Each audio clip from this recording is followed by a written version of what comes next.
This is a video of the ES4 Renko on 12/21/2011. A lot of traders want to day trade, but they still want to keep their day job, which is quite understandable.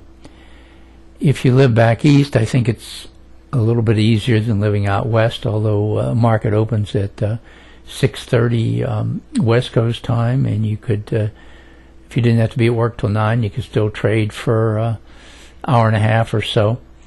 In this case here, if you would have gotten up at lived back east, got up at 6:30 to start early enough to start trading, right here around 6:37 Eastern time, East Coast time, you could have gone short. Right here, the swing cycle VB was moving down below the variable band, turned red. There was a down triangle formed here, and then the DIX was red moving down. And when the Bollinger Band differential oscillator crosses below the zero line here, that indicates a downtrend. And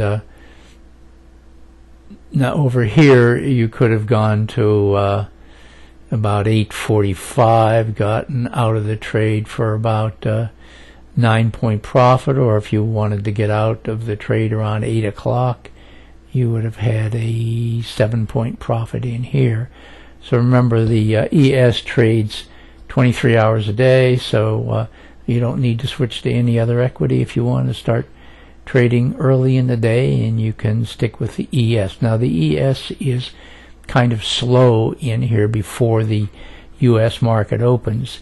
If it's too slow for you, you could always move down to 2 Renko, which would speed it up considerably.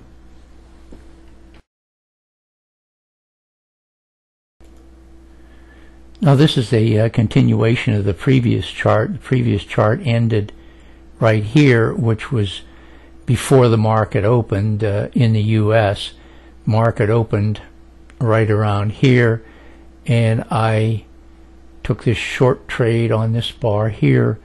I think it was about 3 minutes or so after the market opened, and there was a squeeze that was just ending right in here, and I got out of the trade right here where I put in this red diamond for a 6-point profit.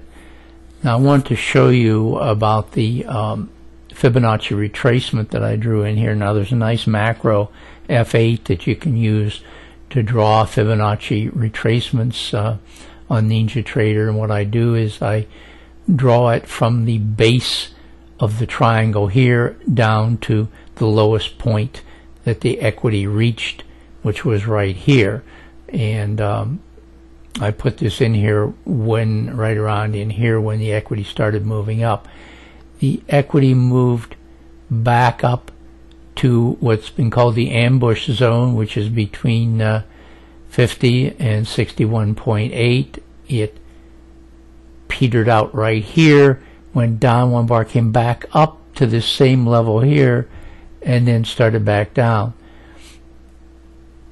Now, why didn't I short it when it went down after it got up there once? Well, the DMI differential was green down in here. The indicator line was still inside the zero line, so there was no separation there, so that was not where you would make a trade. However, over here, the down triangle had formed right here. The DIX was moving down here. The R squared had moved down and was just crossing below its trigger line here, indicating that the this retracement had ended, and the Bollinger Band differential oscillator had turned red here and was starting to move down through the Bollinger Bands. Now, I put this retracement in here to show that this is a continuing downtrend, and this up move here, because it ended in the ambush zone, indicates it was just a retracement of a downtrend and not the beginning of a new uptrend. And that was confirmed by the Bollinger Band differential oscillator here, because this is its zero line. It stayed well below the zero line on this retracement. Here again indicating that it was a retracement and not the beginning of an up move.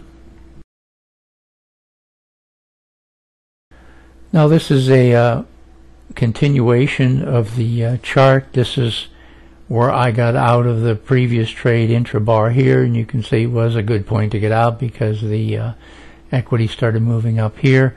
I put in another Fibonacci retracement set up here, and you can see it retraced up a little bit farther this time. It retraced up clear to just touched the 76% retracement and touched it over here again, bounced off here for a couple bars, and then when it bounced off this time, it kept on going down.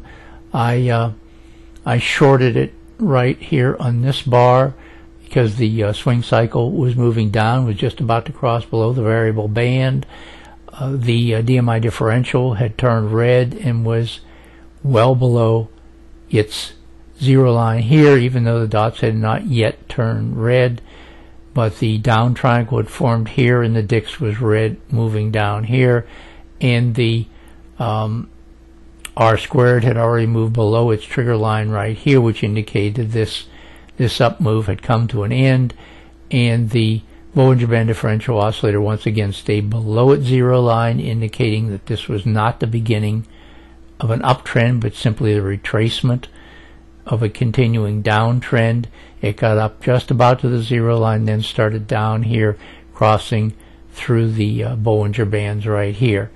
So this was a trade I got out of on this bar here, and this was a 5-point trade. So this was a little bit after 8 o'clock this morning, my time in the West Coast, and there was a total profit of 11 points in the two trades.